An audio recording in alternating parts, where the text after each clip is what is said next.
భూత్ పురాణం చెప్పిండ్రు.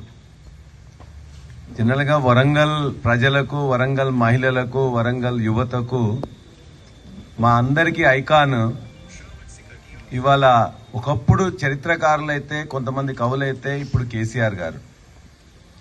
మా మహిళలకు తెలిసింది ఎవరంటే చాక లైలమ్మ, రాణి రుద్రమదేవి, సమ్మక్క సారక్క. నిత్యం కొలుస్తుంటాం, స్ఫూర్తి పొందుతుంటాం. మా రైతులకు తెలిసింది దొడ్డి కొమరయ్య, ఒక బందగి. అదేవిధంగా సర్దార్ సర్వాయి పాపారాయుడు. ఎందుకంటే వీళ్ళందరూ ఇక్కడ పుట్టిన వాళ్ళే, నేను చెప్పిన వాళ్ళందరూ.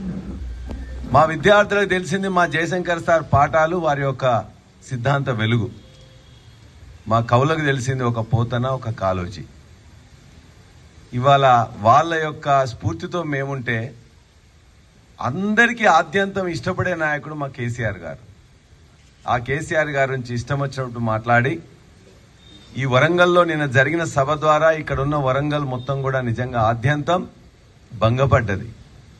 అంతకుముందున్న రైతాంగం ఇదే వేదికగా సభ పెడితే చాలా కార్యక్రమాలు వాళ్ళు చెప్తే ఇస్తారేమోనో ఆశపడ్డది.